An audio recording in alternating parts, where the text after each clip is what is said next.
Yan, hello guys. Ito ang ating food. Budget meal. Yan. Pipino, dilis, kamatis. Oh. Sarap nito guys. Kain tayo. Yan, hello guys. Ito na naman ang ating kain serye. Ang aking ulam ngayon ay pipino, piniritong dilis, at itong kamatis. Ayan. Sinong relate dyan? Ayan. Tapos, natural on the side, meron tayong umaatikabong at umuusok-usok na kape. Ayan. Kuha tayo ng kanin, kunti. Kanin. Yun. Ito na ang ating kanin. Magkakamay ako. Nakahanda yung aking kutsara tinidor pero hindi ko pala siya magagamit. Yan. Ito ang aking kanin. Ito. Konti. At dito tayo babawi. Plus kape natin guys. Ayan. Maraming salamat sa inyong panonood ha.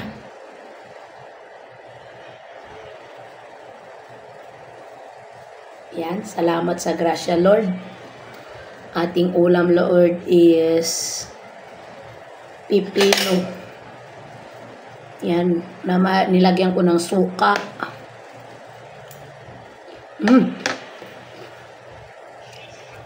Diles. Lutong ang pipino. And then, kamatis.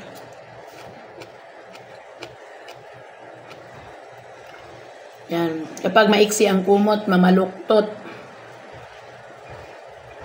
Pero sa inong mag-akala na sa ganitong ulam, mabubusog ka na.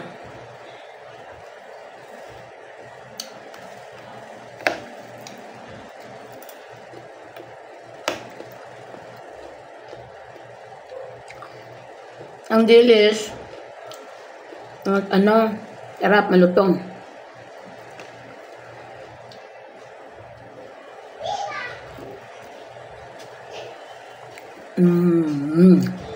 Ang asim.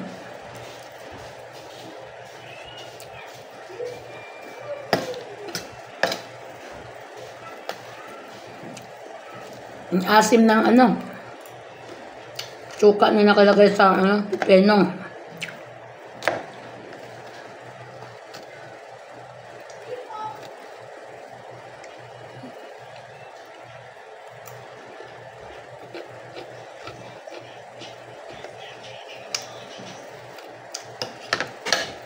Kamali naman natin.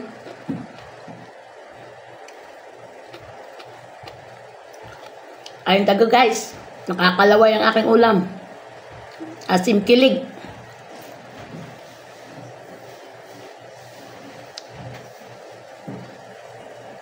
Mukhang hindi ko maubos yung ulam.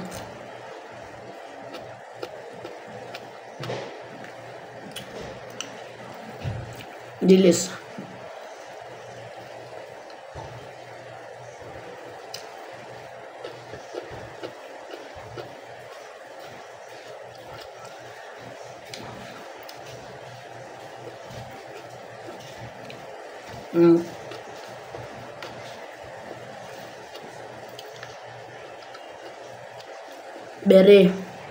Very yummy.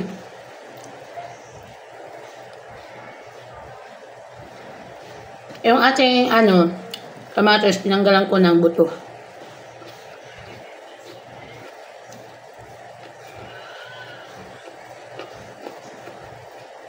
Dahil Pinoy, di mawala ang kanin.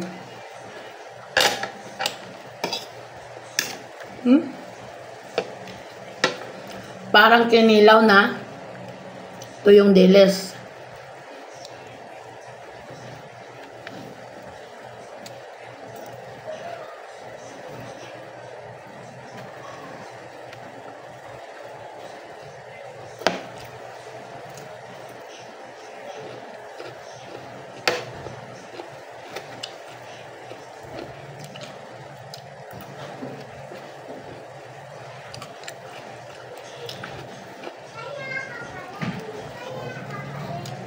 Nakakakilig.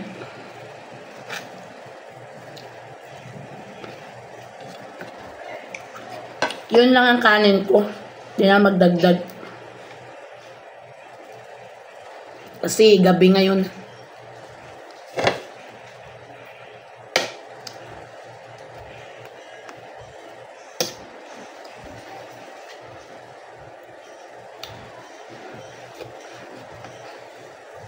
Maraming salamat sa panonood. Thank you sa panonood, guys.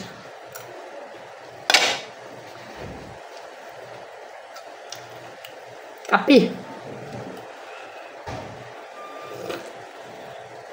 Wow.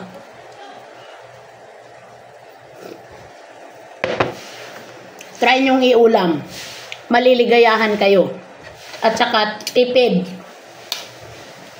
Dilis, kamatis, at pipino. Lagyan nyo ng sili para maanghang, masarap. Tapos yung suka ang gamitin, super asim. Ang sarap, asim kilig ang ulam nyo, guys. Mapapagana. Kaso ako, tipid kasi yung kanin kunti lang. Gusto ko pa man kumain pero hindi na pwede. Yan. Ang importante, nakakakain ako sa tamang oras. Yun. Maraming salamat. Let's have a coffee muna. Kasi wala ng kanin. Tapos na ang kain. Kape na lang. Wow. Maraming salamat sa panonood, guys. Chup chup. God bless everyone.